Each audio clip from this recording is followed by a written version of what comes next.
Hello दोस्तों, स्वागत है आपका आपके अपने यूट्यूब चैनल विज्ञानपुर में। आज आपको जो साइंस के ऑब्जेक्टिव वाली क्लास चल रही है उसका अगला सीरीज बता रहे हैं। उसमें हमें आपको बताना है आज दूरी, विस्थापन और बात करें चाल और वेग। तो सबसे पहले इसके बारे में कुछ थ्योरी हम आपको बता दे रहे हैं, उसके बाद से जल्दी जल्दी हम लोग ऑब्जेक्टिव क्वेश्चन कर लिया जाएगा, ठीक ना। और इन सभी से आपके रेलवे ग्रुप डी में टोटल 30 प्लस प्रश्न पूछे गए हैं, ठीक ना दोस्तों। तो आइए जल्दी जल्दी इसको कर लेते हैं कि पहले दूरी, विस्थापन, चाल और वेग को समझ लेते हैं कि आखिर ये है क्या। तो चलते हैं, बात करते हैं अगर दूरी की। तो कहा जाता है कि किसी व्यक्ति द्वारा तय की गई मार्ग की जो लंबाई होती है, यानी पथ की लंबाई, तो तय की गई लंबाई को ही हम दूरी कहते हैं। जो पथ की लंबाई होती है उसी को, तय की गई दूरी को ही हम तय की गई लंबाई को हम क्या कहते हैं? दूरी कहते हैं। अगर बात करें ये कैसी राशि है, तो दूरी है आपका अदिश राशि है। अगर बात करें शून्य हो सकती है कि नहीं, तो लिखेंगे शून्य नहीं हो सकती है, याद रखेंगे आप, शून्य नहीं हो सकती है। वहीं पर अगर विस्थापन की बात कर रहे हैं तो देखिए, मान लेते हैं हम बिंदु ए से बिंदु बी पर आए, अब बिंदु बी से बिंदु सी पर गए, ठीक है। तो जो ए से सी तक की जो दूरी होगी इसको हम कहेंगे विस्थापन। अर्थात ये हुआ कि किसी व्यक्ति द्वारा तय किए गए पथ की न्यूनतम लंबाई को हम क्या कहेंगे? विस्थापन कहेंगे। ये आप याद रखे रहेंगे। इसका मतलब है ये जो न्यूनतम दूरी होती है, जो न्यूनतम लंबाई होती है, उसे हम कहते हैं विस्थापन कहते हैं। बात करेगा विस्थापन की तो कैसी राशि है? तो ये सदिश राशि है। बात करें शून्य हो सकती है कि नहीं, तो बिल्कुल ये शून्य हो सकती है, तो विस्थापन शून्य हो सकता है, ठीक ना। अगर वहीं पर बात करें चाल, तो चाल कहते किसे हैं? तो चाल बराबर होता है आपका दूरी बटा समय। अब बताओ आप, दूरी कैसी राशि थी? अदिश राशि। तो चाल भी कैसी राशि होगी? अदिश राशि होगी। सबसे पहले तो आप ये जानिए। और अगर बात करें इसका मात्रक का, तो दूरी का मात्रक होता है मीटर और समय का मात्रक होता है सेकंड। तो मीटर प्रति सेकंड आया, और यहाँ पर मात्रक लिख भी देते हैं, तो इसका मात्रक होता है मीटर। और बात करें विस्थापन का मात्रक, तो इसका भी होता है मीटर, ठीक है ना।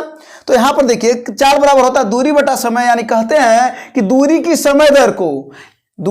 समय दर को चाल कहते हैं, या एकांक समय अंतराल में किसी व्यक्ति द्वारा या वस्तु द्वारा तय की गई दूरी को ही हम कहते हैं चाल। इसका मात्रक क्या होता है? मीटर प्रति सेकंड। कैसी राशि है? अदिश राशि है। अब ई बताइए, ये शून्य हो सकता है कि नहीं? तो ई बताइए, जब दूरी शून्य नहीं हो सकती है तो चाल शून्य नहीं हो सकता है। तो इसका मतलब ये शून्य नहीं हो सकता है, ठीक है ना। ये आप याद रखेंगे। अगर बात करें वहीं पर वेग का, तो वेग बराबर होता है विस्थापन बटा समय। क्या होता है? विस्थापन बटा समय। अब बताइए, विस्थापन कैसी राशि थी? सदिश राशि। तो ये कैसी राशि होगी? तो वेग भी कैसी राशि होगी? सदिश राशि होगी।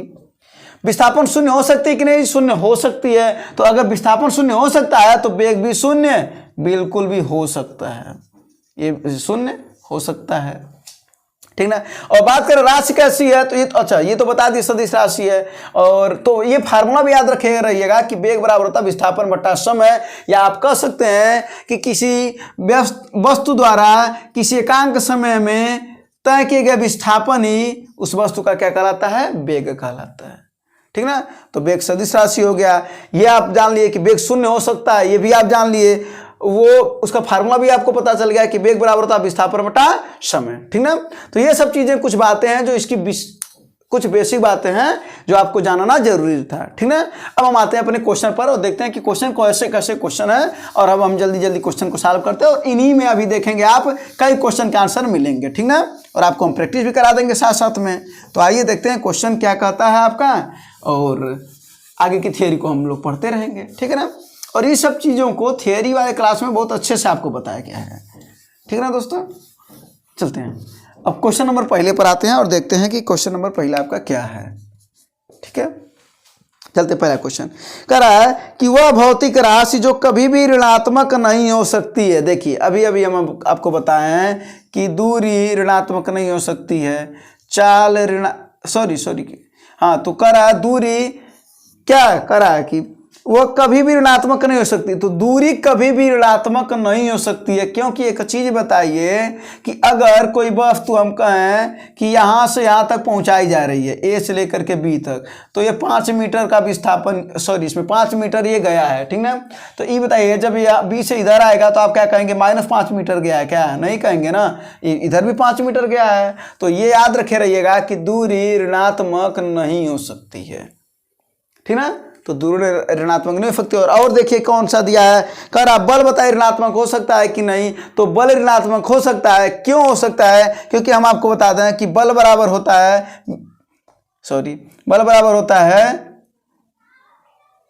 m × a, द्रव्यमान गुणित त्वरण, ठीक ना। अब बताइए कि द्रव्यमान गुणित त्वरण, अगर हम आप देखते होंगे कि जो गाड़ी है, जो मोटरसाइकिल होती है, अगर हम उसकी स्पीड को बढ़ा रहे हैं, ठीक ना, तो हमारा वेग बढ़ रहा है, तो वेग बढ़ रहा है तो त्वरण बढ़ रहा है। क्यों, क्योंकि त्वरण बराबर होता है, आपका त्वरण बराबर होता है वेग बटा समय। तो वेग बटा समय नहीं होता, बल्कि वेग में परिवर्तन बटा समय अंतराल होता है, ठीक ना, वेग में परिवर्तन बटा समय अंतराल होता है। तो ये बताइए जब वेग बढ़ेगा तो त्वरण बढ़ेगा, और अगर वेग कम होगा, जब गाड़ी को हम रोकते हैं तो उस समय वेग कम होता है, तो त्वरण कम होता है, तो त्वरण कहते हैं कि ऋणात्मक होने लगता है, और इसी ऋणात्मक त्वरण को आप कहते हैं मंदन। तो ये बताइए जब त्वरण ऋण हो सकता है मंदन के रूप में, तो जब त्वरण ऋण हो गया तो बल भी ऋण हुआ कि नहीं हुआ, बिल्कुल हुआ ऋण। और अगर बात करें त्वरण, तो त्वरण तो अभी बताएं कि ऋणात्मक हो सकता है। अब बात करें वेग, तो अभी बताएं कि वेग भी ऋणात्मक हो सकता है जब गाड़ी को हम ब्रेक लगा करके रोकेंगे। तो क्या ऋणात्मक नहीं हो सकता है, तो हो सकता है दोस्तों दूरी। तो इस प्रश्न का उत्तर होगा दूरी, ऑप्शन नंबर ए, ठीक है ना। अब चलते हैं अगले प्रश्न की ओर, ठीक है ना। तो ऐसे आपको ऑप्शन से भी समझा दे रहे हैं, आपको कई बातें समझ में आ जाएंगी, ठीक है। चलते हैं अब अगले प्रश्न पर और देखते हैं आपका अगला प्रश्न क्या है। अगला प्रश्न क्या है भाई इनका, यहाँ अगला देखिए क्या करा है कि एक डैश ऐसे दे रखा है, तो कह रहा है कि का उपयोग एक वस्तु की समग्र गति का वर्णन करने। अच्छा बताइए, सबसे पहला लाइन तो यही है कि समग्र गति। तो समग्र गति का वर्णन कौन करता है भाई, तो समग्र गति का मतलब होता है कि हम क्या निकाल रहे हैं, चाल निकाल रहे हैं, तो उसका वर्णन कौन करता है, दूरी करता है, ठीक ना। चाल बराबर होता है दूरी बटा समय। और अगर वहीं पर बात करें, अगली बात क्या करा, और यहां पर दो बात करा, और किसी दिए गए समय पर इसकी प्रारंभिक स्थिति और अंतिम स्थिति का पता लगाने के लिए, अभी अभी हम आपको बताए थे प्रारंभिक स्थिति और अंतिम स्थिति, तो इसके बीच की जो न्यूनतम लंबाई होती है क्या होती है, वो होती है विस्थापन। तो जहां पर दिया रहेगा दूरी और विस्थापन, वो वाला आप सही कर लीजिए। तो दूरी और विस्थापन ऑप्शन नंबर सी में दे रखा है, ठीक ना। चलते हैं अब अगले प्रश्न की ओर चलते हैं और देखते हैं अगला प्रश्न आपका क्या कहता है। तो अगला प्रश्न कह रहा है कि एक सदिश राशि में परिमाण और दिशा दोनों होते हैं। बिल्कुल होते हैं, सदिश राशि में परिमाण और दिशा दोनों होता है, जबकि अदिश राशि में सदिश का मतलब है दिशा भी हो और परिमाण भी हो, और अदिश का मतलब होता है दिशा न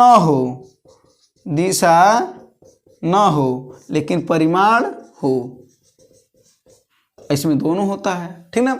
और बहुत सी राशि होती हैं, जैसे वेग हो गया, संवेग हो गया, आवेग हो गया, बलाघूर्ण हो गया, बल हो गया, ठीक ना, भार हो गया, ये सब क्या है, सब सदिश राशि हैं। यहाँ पर अदिश राशियों में कार्य हो गया, समय हो गया, दूरी हो गया, चाल हो गया, ये सब क्या है, यहाँ पर त्वरण हो गया, विस्थापन हो गया, तो ये सब सदिश राशियाँ और ये सब अदिश राशियाँ, ठीक ना। तो ये सब भी आप नोट कर लीजिएगा। तो क्वेश्चन क्या करा, आप क्वेश्चन पर आते हैं। तो कह रहा है कि दोनों होते हैं, ठीक है, जबकि अदिश दिशा में केवल परिमाण होता है, सही है। तो कह रहा है और दिशा नहीं होती है, तो निम्न में से कौन सा एक सदिश राशि है। तो जरा देखिए सदिश राशि कौन है, उसमें दिया है विस्थापन, तो विस्थापन वाला आप ट्रिक कर लीजिएगा। बाकी सबके सब क्या है, अदिश राशियाँ हैं।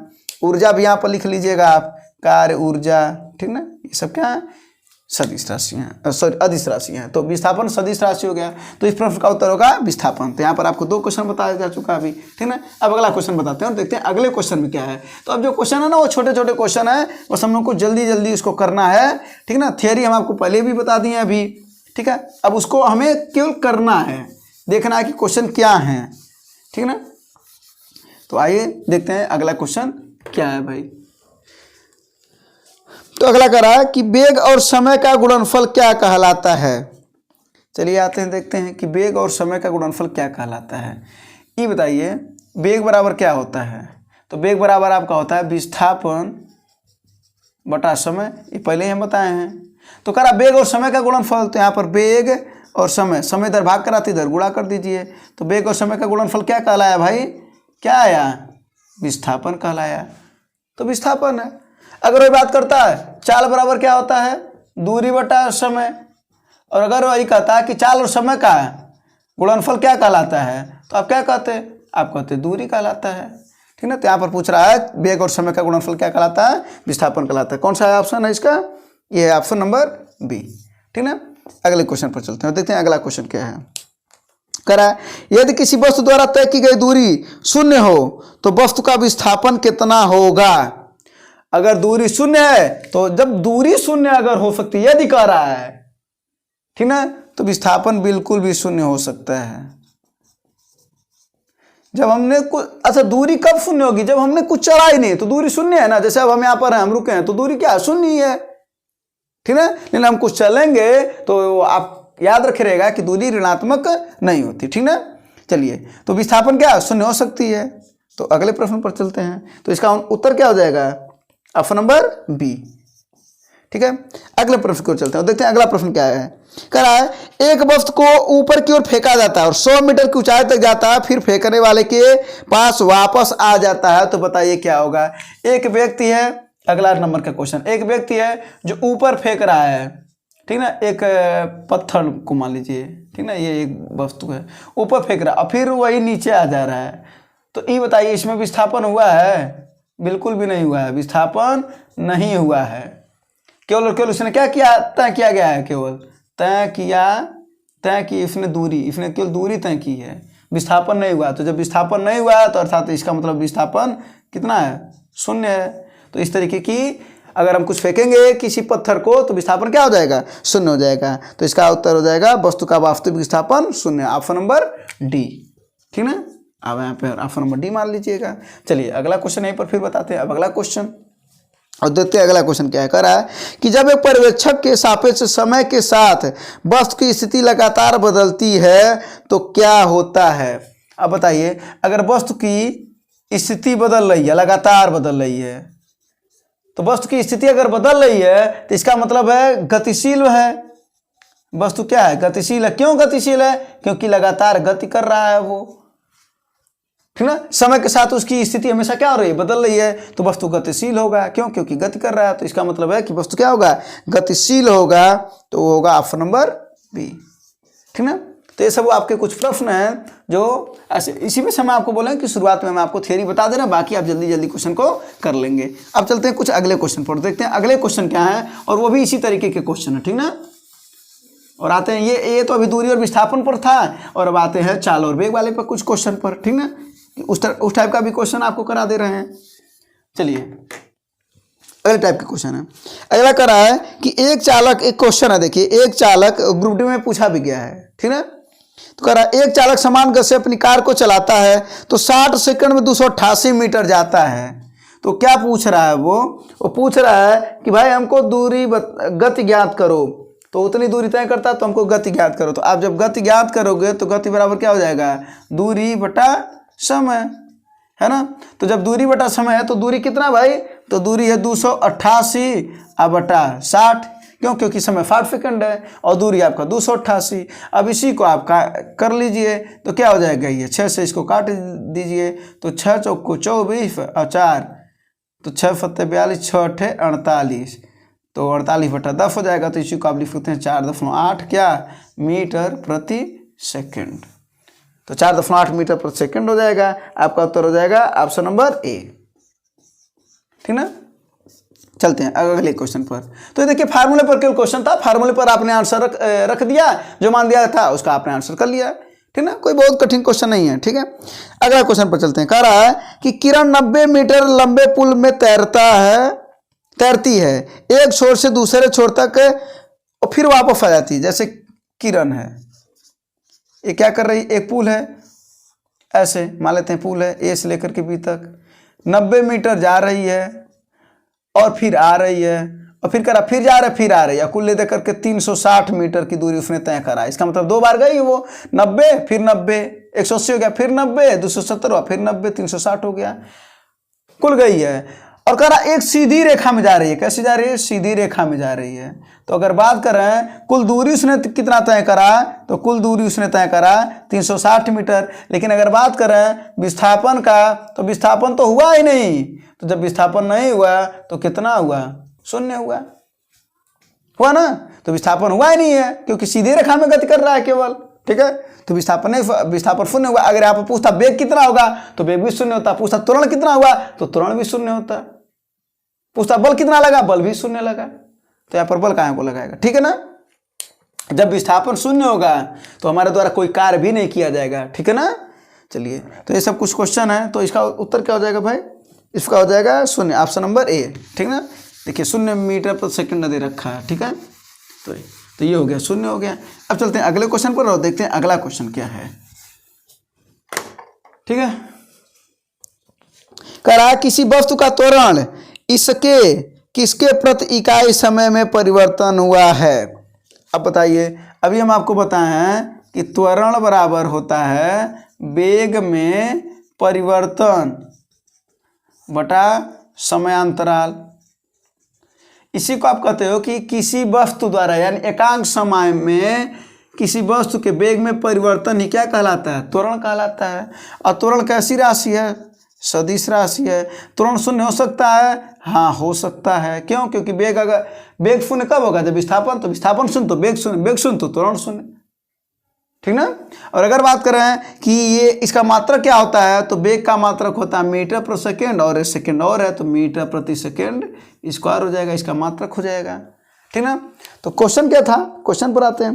क्वेश्चन ये था कि किसी वस्तु के त्वरण इसके किसके में प्रति इकाई परिवर्तन है, तो वेग में प्रति इकाई परिवर्तन है। समय के साथ वेग में परिवर्तन हो रहा है, इसी वजह से त्वरण वो बन रहा है, तो वेग में परिवर्तन है। तो ऑप्शन नंबर कौन सा हो जाएगा भाई? ऑप्शन नंबर ए हो जाएगा। ठीक ना। चलते हैं अगले क्वेश्चन पर चलते हैं और देखते हैं अगला क्वेश्चन आपका क्या है। करा निम्नलिखित में से कौन सा वेक्टर मात्रा है? देखिए, एक होता है वेक्टर, उसी को अंग्रेजी में ये अंग्रेजी है, इसी को हम कहते हैं सदिश।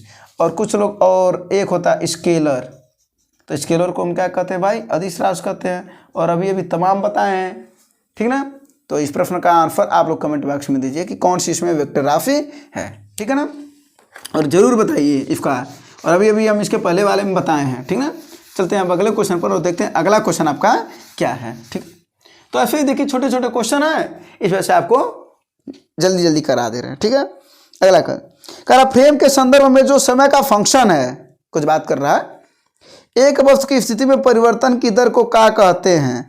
ये बताइए। वस्तु की स्थिति में परिवर्तन हो रहा है, वस्तु की स्थिति में कह रहा है परिवर्तन हो रहा है समय के साथ, तो क्या कहलाएगा? वो या तो वेग कहलाएगा या तो चाल कहलाएगा।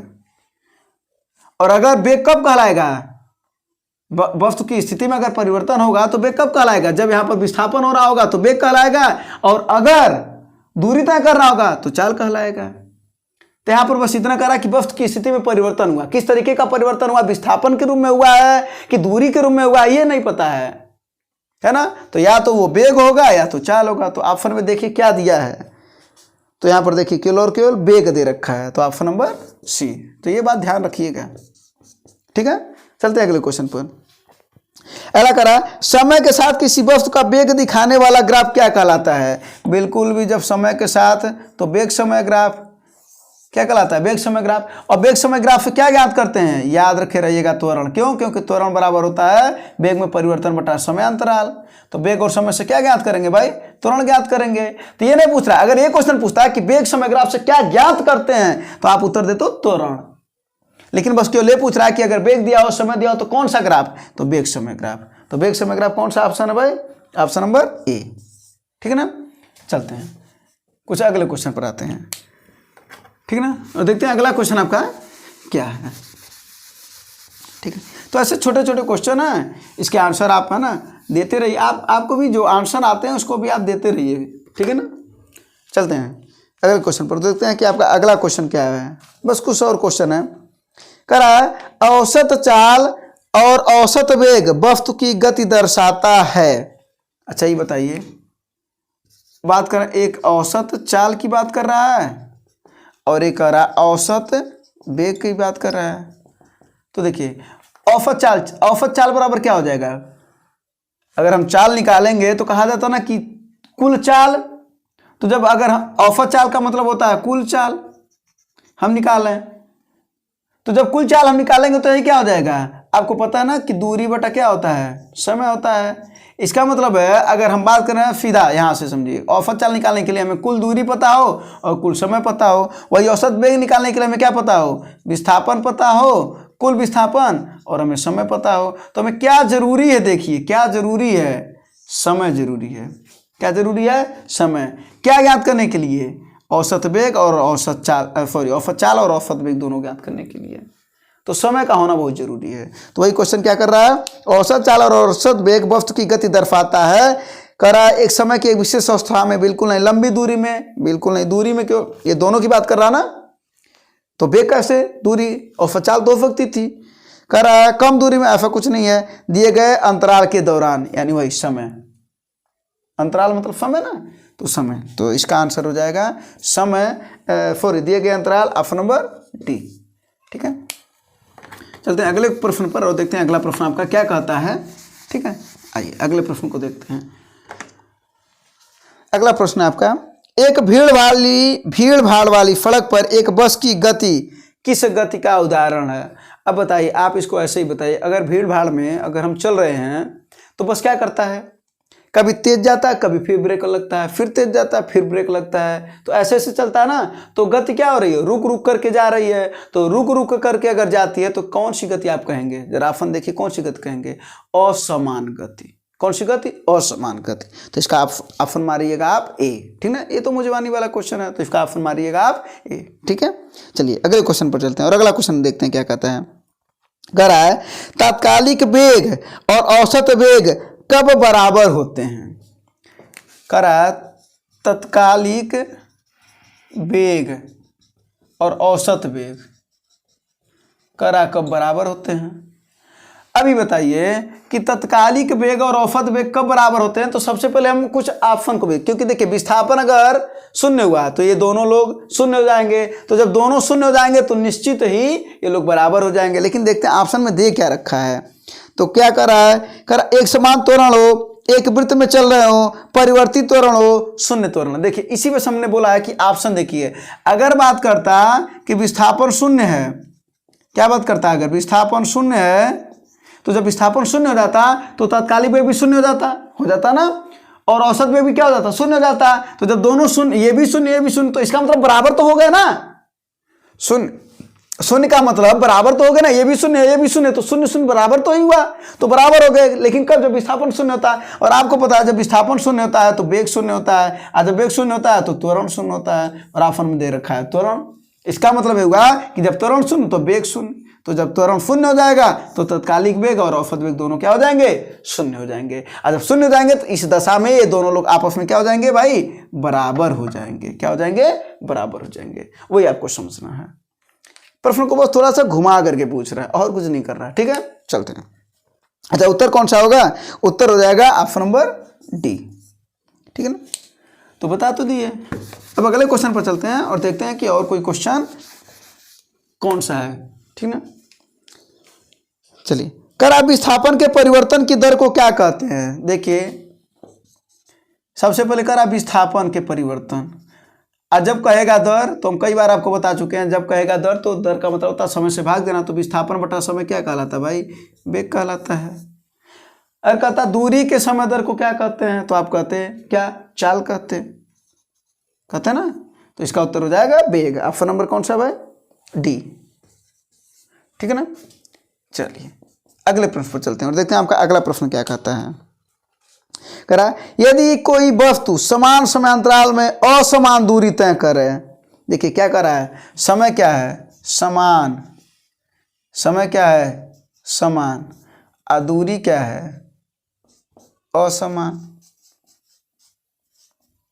तो ये बताइए, जब कह रहा है कि समय समान है दूरी असमान है, तो कौन सी गति कहेंगे। तो कौन सी गति है भाई, हर बिंदु पर उस वस्तु की गति क्या हो रही है, दिशा क्या हो रही है, बदल रही है। तो जब दिशा बदल रही है तो वो असमान गति हो गया। ठीक है, तो ये असमान गति हो गया। ऑप्शन नंबर कौन सा है, ऑप्शन नंबर ए मान लीजिएगा इसका। ठीक है, चलते हैं, बस एक दो क्वेश्चन और है। अगला है, किसी निर्दिष्ट दिशा में किसी वस्तु की गति को क्या कहते हैं। इसको बस इस वजह से बता रहे हैं, यहाँ पर एक शब्द लिखा है निर्दिष्ट दिशा। तो निर्दिष्ट का मतलब होता है निश्चित दिशा, और निश्चित दिशा का मतलब होता है सदिश राशि की बात कर रहा है, क्योंकि सदिश राशि में ही निश्चित दिशा होती है गति करने की, अधिक राशि में तो दिशा होती नहीं है। तो ये समझिएगा, इस वजह से बता रहे। निर्दिष्ट का मतलब होता है निश्चित, और निश्चित का मतलब होता है वो राशि कैसी है, सदिश राशि है। अब प्रश्न को अब आप उत्तर दे लेंगे। अब क्या कर रहा है कि किसी निर्दिष्ट दिशा में किसी वस्तु की गति को क्या कहते हैं, तो क्या कहते हैं भाई, वेग कहते हैं। वेग ही तो कहते हैं ना, चाल तो कह नहीं सकते, क्योंकि चाल बराबर होता है दूरी बटा समय, वो अदिश राशि है, तो वेग कहते हैं। तो ऑप्शन नंबर सी मान लीजिएगा। ठीक ना, चलते हैं।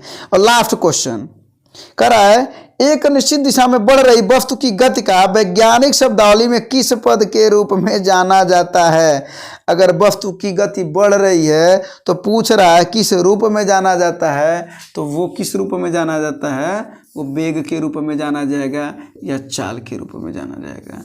अब बताइए आप किस रूप में जाना जाएगा, तो वो कहेंगे आप चाहे वेग चाहे चाल। अगर वही दूरी की बात करेगा, लगातार दूरी बढ़ रही है तो चाल के रूप में जाना जाएगा, विस्थापन बढ़ रहा है तो वेग के रूप में जाना जाएगा।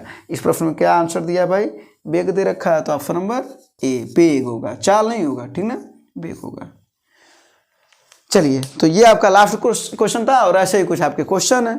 ठीक है, अब बताएंगे जो हम अगला जो चैप्टर है वो तो त्वरण, वो आपको अगले वाले सीरीज में मिल जाएगा। ठीक है दोस्तों, लाइक कर दीजिएगा क्लास को, शेयर भी कर दीजिएगा अपने दोस्तों के पास, सब्सक्राइब अभी भी नहीं किए हैं तो कर दीजिएगा।